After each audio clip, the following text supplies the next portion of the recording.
Olá, gente! Estamos aqui hoje para mais uma aula de ciências e hoje nós vamos falar sobre o capítulo 6, Seres vivos, classificação e nomenclatura.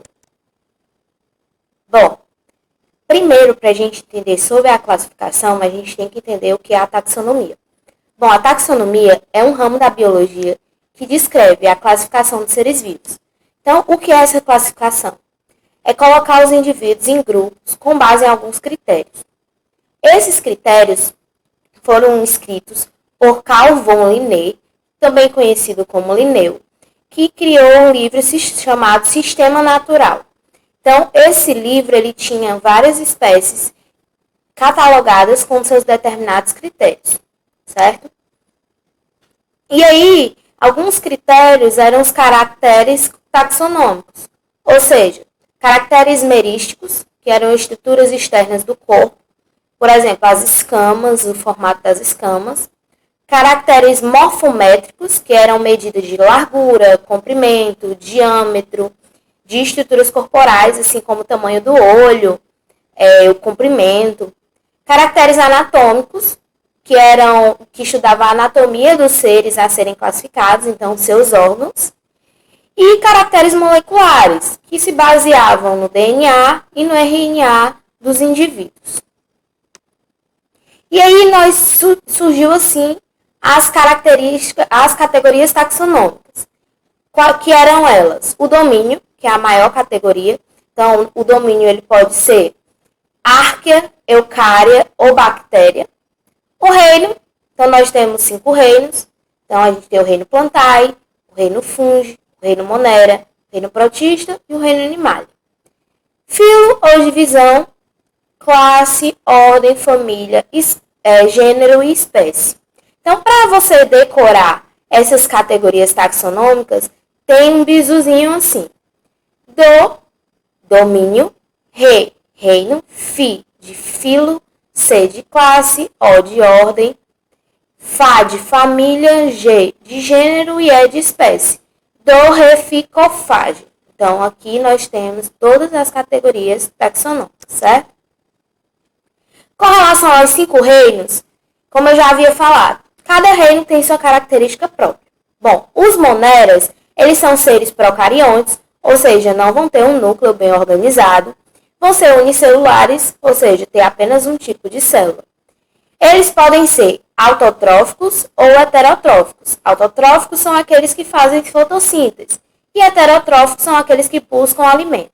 O principal exemplo desses reinos é as bactérias e as cianobactérias. Já no reino protista, nós vamos ter seres eucariontes, ou seja, eles já vão ter um núcleo bem definido, certo? Eles podem ser unicelulares ou pluricelulares, ou seja, ter um único tipo de célula ou mais de um tipo de célula.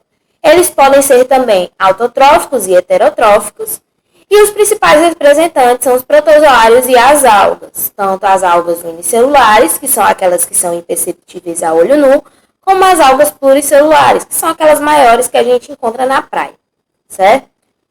O reino Fungi, da mesma maneira, nós vamos ter seres eucariontes, ou seja, com um núcleo organizado, podem ser seres unicelulares ou pluricelulares. Só que o tipo de nutrição vai ser exclusivamente heterotrófico.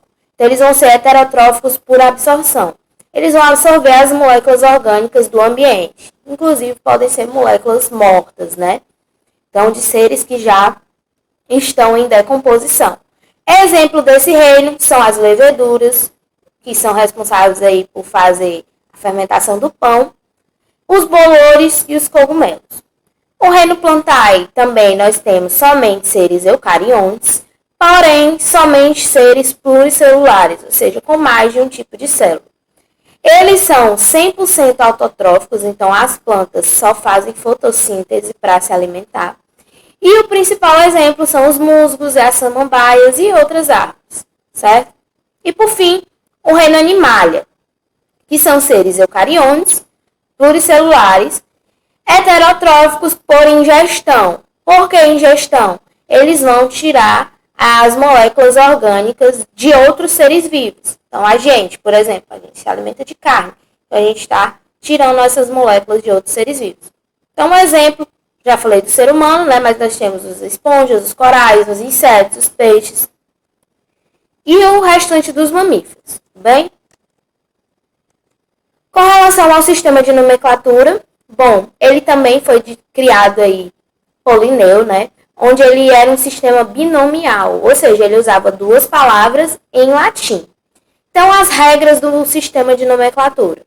Bom, como ele foi criado em latim, ele só pode ser escrito em latim, é a primeira regra. Ele é composto por duas palavras, que é o gênero mais o epíteto específico, que vai dar origem à espécie.